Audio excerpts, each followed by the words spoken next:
बहुत समय पहले की बात है। जंगल में सभी पक्षी खुशी खुशी रहते थे, लेकिन टोनी चिड़िया हमेशा उदास रहती थी क्योंकि उसे कोई भी संतान नहीं थी। जब भी वो नन्ही चिड़िया को खेलती हुई देखती थी, खेलती हुई नन्ही चिड़िया कितनी प्यारी लग रही है। काश मुझे भी कोई संतान होती। पता नहीं भगवान मुझसे क्यों रूठे हैं। मैं जाकर देवी माँ से प्रार्थना करूँगी, वो मेरी भी झोली संतान के सुख से भर दे। और जब तक वो मुझे वरदान नहीं दे देती, मैं वहाँ से तब तक नहीं हटूंगी। ऐसा सोचकर टोनी देवी माँ के पास जाती है।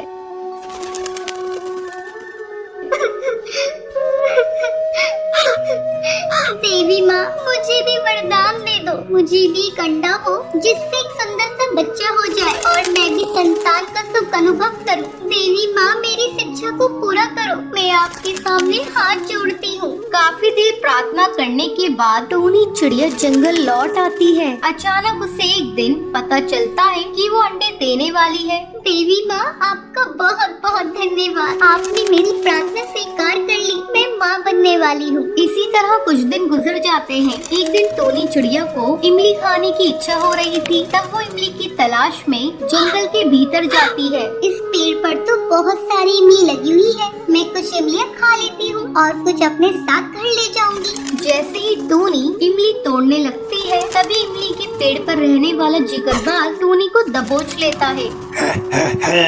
आज इस चिड़िया को मैं खाऊंगा। बहुत दिनों बाद मुझको चिड़िया का मांस खाने को मिलेगा। मुझे छोड़ दो। मैंने तुम्हारा क्या बिगाड़ा है? देखो, मैं माँ बनने वाली हूँ। ठीक है। जब तू माँ बन जाएगी तब हम लोग तुझे अपना शिकार बनाएंगे, क्योंकि हम लोग किसी गर्भवती को अपना शिकार नहीं बनाते। वो बाज टोनी चिड़िया को ले जाकर एक गुफा में बंद कर देता है। टोनी चिड़िया रोए जा रही थी।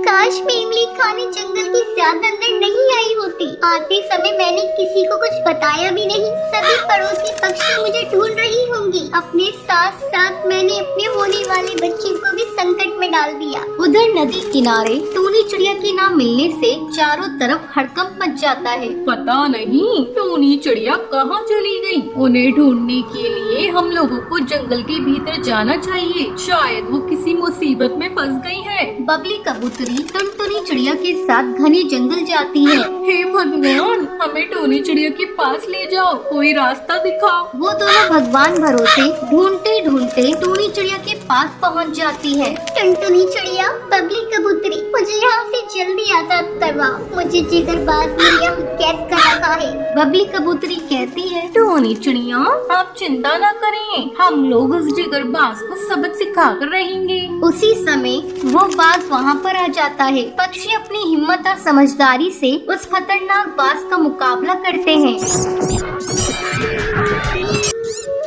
और उसे कैद कर लेते हैं और टोनी चिड़िया को आजाद करा देती हैं। टोनी, अब आप आजाद हैं।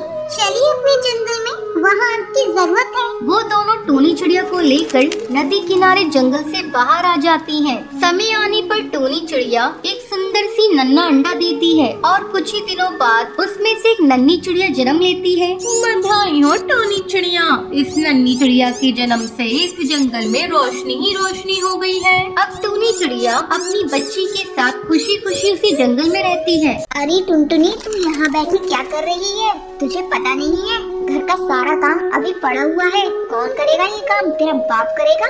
मम्मी, तुम इतना गुस्सा क्यों कर रही हो? थोड़ी देर मुझे पढ़ लेने दो, उसके बाद मैं काम करूँगी। दिन भर पढ़ाई पढ़ाई पढ़ाई। रुक, आज मैं तेरी सारी किताबें जला देती हूँ। नहीं मम्मी, ऐसा बिल्कुल मत करना। मेरी किताब को मत जलाना। मम्मी, तुम जो कहोगी मैं वो ही करूँगी। अब आई ना अकल ठिकाने। चल अब जा, बाजार से सब्जी लेकर आ।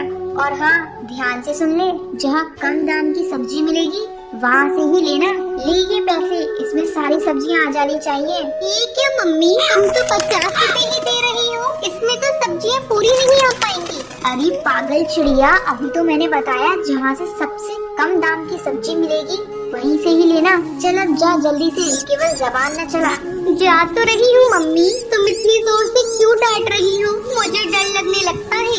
टुनटुनी बाजार सब्जी लेने चली जाती है। भैया मुझे आलू चाहिए, जो सबसे कम दाम वाले हो वही देना।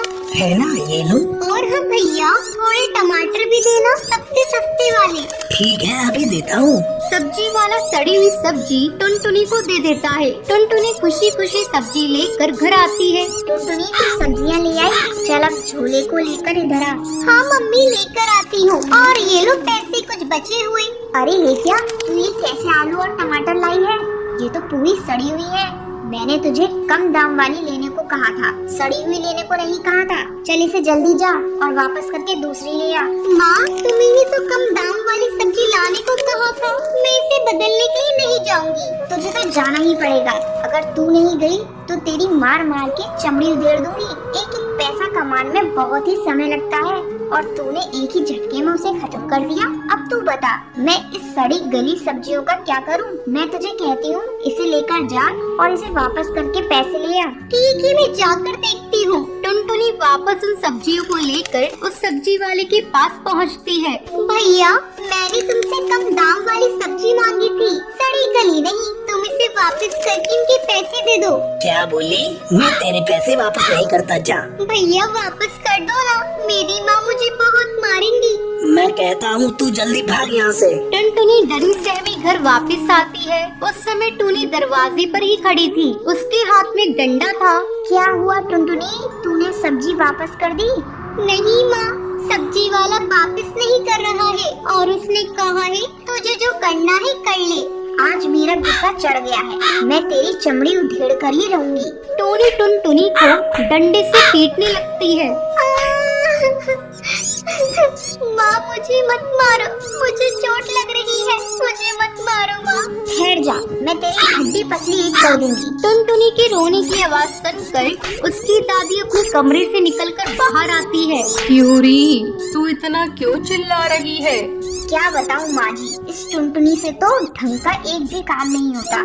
समझा समझा कर थक जाती हूँ, लेकिन ये तो कुछ सुनती ही नहीं है। अरे टूनी बात क्या है, तुम मुझे वो बताओ, तुम इसे क्यों पीट रही हो? ये देखिए माँ जी, आप ही देख लीजिए, सारी सब्जियाँ गली सड़ी लाई है। अब आप ही बताइए मैं खाने में क्या बनाऊँ?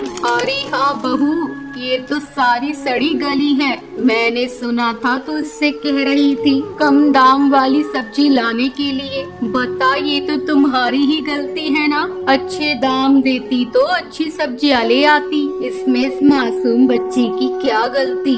दादी देखो, माँ मुझे कब से पीट रही थी, तुमने आकर मुझे बचा लिया, नहीं तो माँ मुझे मारती ही रहती। मेरी माँ बहुत गंदी है, मैं उनसे बात नहीं करूँगी। नहीं बेटा, ऐसा नहीं कहते, वो तुम्हारी माँ है। अभी गुस्सा है फिर ठीक हो जाएगी। तू चल मेरे साथ, मैं तुझे टॉफी दिलाऊंगी। माँ जी आप ही इसे लाड प्यार करके बिगाड़ चुकी हैं। अगर अभी से पैसे का महत्व नहीं समझेगी तो दूसरे घर जाएगी तो क्या करेगी? बहू, अभी इसकी चिंता क्यों करती हो? जब समय आएगा तो देखा जाएगा। अच्छा तू जा, अब दूसरी सब्जी ले आ और मैं अब इसे टॉफी दिला लाती हूँ। इसी तरह दोनों की नोक-झोंक जिंदगी भर चलती रहती है।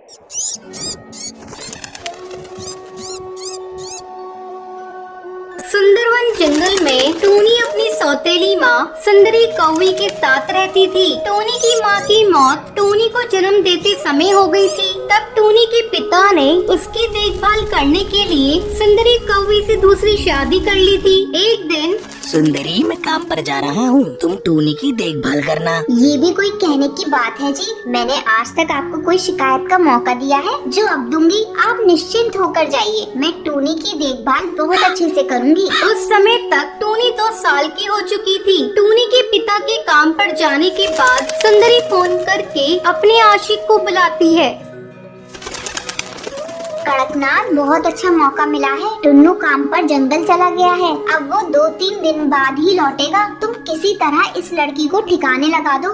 देखो तुम बात तो ठीक कह रही हो, लेकिन लड़की को घर में ठिकाने लगाएंगे तो पड़ोस वाले जान जाएंगे। तो तुम ऐसा करो, इस लड़की को जंगल में ले जाके ठिकाने लगा दो, किसी को कुछ पता भी नहीं चलेगा और अपना काम भी हो जाएगा। थोड़े दिन बाद इसके बाप से घोंसला अपने नाम करा लूंगी, तब उसे भी ठिकाने लगा देंगे। उन दोनों की सब बातें टूनी सुन लेती है। तुम बहुत ही गंदी माँ आओ, मैं पापा को सारी बातें बताऊंगी। तुम इन अंकल से मिलकर मुझे और मेरे पापा को मारना चाहती हो। कड़कनाथ जल्दी करो, इस लड़की ने हम लोगों की बातों को सुन लिया है। अब ये और खतरनाक हो गई है, इसे जल्दी ठिकाने लगाओ। टूनी वहाँ से भागने लगती है। तब कड़कनाथ तेजी से उड़कर उसे पकड़ लेता है। वो टोनी को घने जंगल में मारने के लिए ले जाता है। जैसे ही कड़कनाथ टोनी को मारने के लिए हथियार उठाता है, कड़कनाथ, उस लड़की को मारकर अपने हाथ गंदे मत करो। इसे इसी जंगल में छोड़ देते हैं, कोई जंगली जानवर खा जाएगा। वो दोनों टोनी को जंगल में छोड़कर घर चले जाते हैं।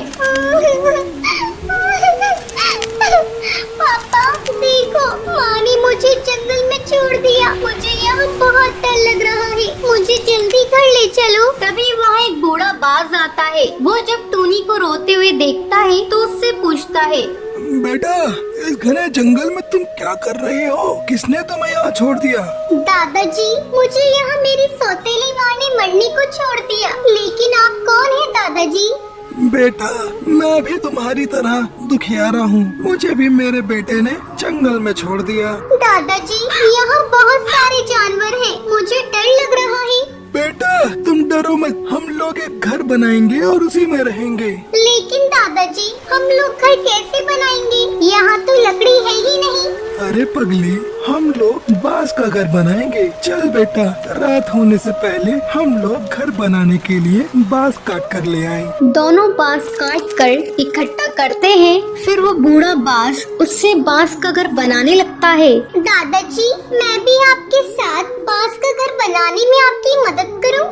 हाँ बेटा, तू भी घर बनाने में मेरी मदद कर। दोनों रात होने से पहले एक बांस का सुंदर सा घर बनाकर तैयार कर लेते हैं और खुशी खुशी उस बांस के घर में रहने लगते हैं। ऐसे ही 3 दिन गुजर जाते हैं। जब टुन्नू घर वापस आता है तो अपनी बेटी को खोजता है। अजी, वो तो आपके जाने के बाद से ही पड़ोसी के साथ भाग गई। मैंने तो आपसे कहा था ना, इसके बहुत पर निकल आए हैं, लेकिन आपने मेरी एक नहीं सुनी। टुन्नू को सुंदरी की बातों पर विश्वास नहीं था और वो जंगल की ओर अपनी बेटी को ढूंढने निकल जाता है। क्या टुन्नू अपनी बेटी को खोज पाएगा? ये सुंदरी टुन्नू को मारने में कामयाब हो जाएगी? अगले भाग का इंतजार करें।